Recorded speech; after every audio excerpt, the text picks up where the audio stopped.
अस्सलामुअलैकुम, कैसे हो आप सब लोग। आई होप आप सब खैरियत से होंगे और सबकी गुज़श्ता ईद बहुत ही अच्छी गुज़री होगी। जी तो गाइस, आज मैं आपके साथ बहुत ही यमी रेसिपी शेयर करने जा रही हूँ। ये बहुत से लोगों की मनपसंद डिश है, तो आइए इस रेसिपी की तरफ चलते हैं। जी तो गाइस, आज मैं बनाने जा रही हूँ खीर। ये ट्रेडिशनल डिश है, बहुत से तरीक़ों से बनाई जाती है। मैं इसे बहुत ही आसान तरीके से बनाऊंगी। जी तो गाइस, अब हम चलते हैं रेसिपी की तरफ। मैंने हाफ़ कप राइस लिए थे जो 2 घंटे पहले भिगो के रख दिए थे। अब मैं उसको ग्राइंड करूंगी। फुल ग्राइंड नहीं करना, हाफ़ ग्राइंड करूंगी। अब पानी डाल के मैं इसे हाफ़ ग्राइंड करूँगी। उसकी वजह ये है कि ये खीर में साबुत राइस जो हैं वो मुझे टाइम ज़्यादा दरकार होगा बनाने में। सो मुझे जल्दी खीर बनानी है, तो मैंने उसको हाफ़ ग्राइंड कर लिया है। अगर फुल ग्राइंड कर लेती तो वो खीर का वो जो टेक्सचर आना है, जो उसका जायका आएगा वो नहीं आएगा, तो वो किसी और फॉर्म में कन्वर्ट हो जाएगी। सो हमें खीर चाहिए, तो खीर के लिए मैंने उसको हाफ़ ग्राइंड किया है। खुले मुँह वाला एक बर्तन लूँगी और उसमें मैंने 1 KG full cream milk add किया है और उसके बाद मैं उसके अंदर 2 KG full fat fresh milk add करूँगी। जी तो गाइस, ये आपकी चॉइस है। आप अगर डिब्बे वाले मिल्क से फुल खीर बनाना चाहें या फिर आप फ्रेश मिल्क यूज़ करना चाहें, तो दोनों ऑप्शंस आपके पास हैं, दोनों से ही बना सकते हैं। बट मैंने इसके अंदर दोनों मिक्स किए हैं, फ्रेश मिल्क और साथ में डिब्बे वाला मिल्क। तो अब हम इसको बॉईल के लिए मैं इसकी जो हीट है वो फुल कर दूँगी। हाई फ्लेम पे मैं इसको बॉईल करूँगी। जी तो गाइस, मैंने यहाँ पे इसकी फ्लेम हाई कर दी है और मैं इसको 2 से 3 बॉयल आने तक पकाती जाऊँगी और साथ प्रॉपर जो चम्मच है वो हिलाती जाऊँगी। जी तो गाइस, 2 से 3 बॉयल आ चुके हैं। अब मैंने जग में जो ग्राइंड किया था, ये आप टेक्सचर देख सकते हैं चावल का। मैंने इसको फुल ग्राइंड नहीं किया और अब मैं वो इसके अंदर ऐड कर दूँगी। जब 3 से 4 बॉयल आ जाएं दूध में, तो अब मैं इसके अंदर चावल डाल दूँगी और चावलों के साथ अब मैं इसकी जो फ्लेम है वो मीडियम करूँगी, फुल फ्लेम पे नहीं रखूँ। गाइस, यहाँ पे असल काम स्टार्ट हो जाएगा खीर का। और अब हमने हर काम को छोड़ के खीर के ऊपर उसके सराहने खड़े हो जाना है और स्टिल हमने जो इस पे डंडा है वो चलाते जाना है, चलाते जाना है, चलाते जाना है। और बस वो उसको साथ साथ पकाना है और साथ साथ वहाँ पे खड़े रहना है। आपने इधर उधर हिलने की गुंजाइश बिल्कुल नहीं है। गाइज, इतने डंडे का मतलब कुछ और ना समझ लियो, चम्मच नूं मैं बोल रही हाँ। हुण मैं इत्थे सब्ज़ इलायची दे दाने ऐड कर दिते आ।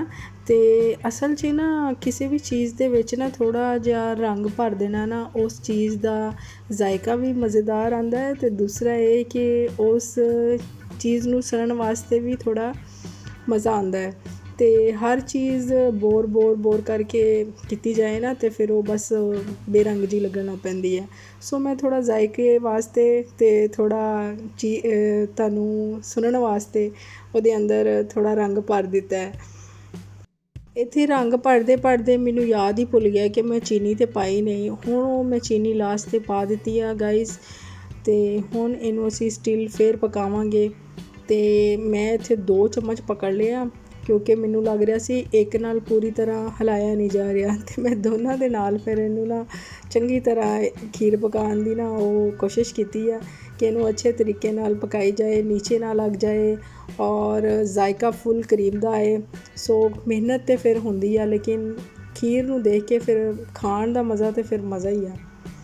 तो गाइस, यहाँ पे मैंने ऐड किया है केवड़ा वाटर और इसका जायका जो है खीर के अंदर बहुत टेस्टी लगता है। और साथ में मैंने ज़ाफ़रान एसेंस जो कि 2 ड्रॉप्स मैंने इसके अंदर ऐड किए थे, ये लास्ट में मैं डाल रही हूँ। अब इसको डालने के बाद मैं खीर को अगेन हल्की आंच पे पकाऊंगी। जो लोग कहते हैं ना 10 मिनट में खीर पक जाए या 15 मिनट में खीर पक जाए, तो वो उस खीर का फिर वो जायका भी वैसा ही होता है।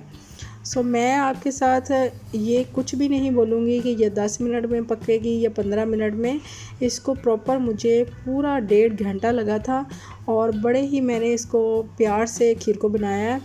तो ये लास्ट पे मैं इसके अंदर फुल क्रीम जो फ्रेश क्रीम है वो ऐड कर रही हूँ। कुछ लोग इसके अंदर खोया डालते हैं, बट वो मुझे ज़्यादा टेस्टी नहीं लगता। मेरे हिसाब से मुझे ये क्रीम ज़्यादा मज़े की लगती है इसके अंदर, तो मैंने इसके अंदर क्रीम ऐड की है। तो गाइस खीर का कलर तो फिर वाइट ही अच्छा लगता है, जो कि दिखने में आपको पता चलना चाहिए कि दूध प्लस चावल की खीर है। तो उसका कलर हम पका के कुछ लोगों को खीर में कलर थोड़ा पिंक सा शेड आना स्टार्ट हो जाता है, लाइट सा कलर। सो मुझे वो कलर भी पसंद नहीं है। खीर का कलर ओरिजिनल वाइट ही होना चाहिए और दिखने में भी वो आपको वाइट ही नज़र आए। तो अब मैंने लास्ट पे इसके अंदर डाल दिए हैं ड्राई फ्रूट में बादाम है, काजू है, किशमिश है और इसमें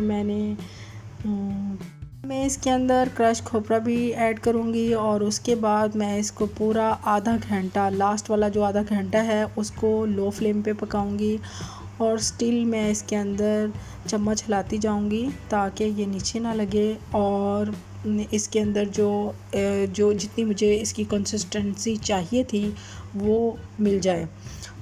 जी तो गाइस मज़ेदार यम्मी खीर बन के तैयार हो चुकी है। अब मैं इसको पूरा आधा घंटे के लिए एक साइड पे रख दूँगी ताकि थोड़ी ठंडी हो जाए। और अब मैंने इसको एक पॉट में डाल लिया है। ठंडा होने के बाद मैंने उसके अंदर ट्रांसफ़र किया था। अब मैं इसकी गार्निश करूँगी। सबसे पहले ये इसके ऊपर मैं खोपरा ऐड कर रही हूँ और अब मैं इसमें क्रश किया हुआ पिस्ता डाल रही हूँ। जी तो गाइस यहाँ पे मैंने पिस्ता राउंड शेप में लगा दिया है। अब मैं इसके ऊपर बादाम रखूँगी। बादाम जो कि मैंने छिलका उतार लिया था, अब वो बादाम इसके ऊपर मैं लगा रही हूँ और कुछ ड्राई फ्रूट मैंने इसके अंदर पकते हुए में भी डाल दिए थे। बादाम लगाने के बाद अब इसके ऊपर लगा रही हूँ काजू।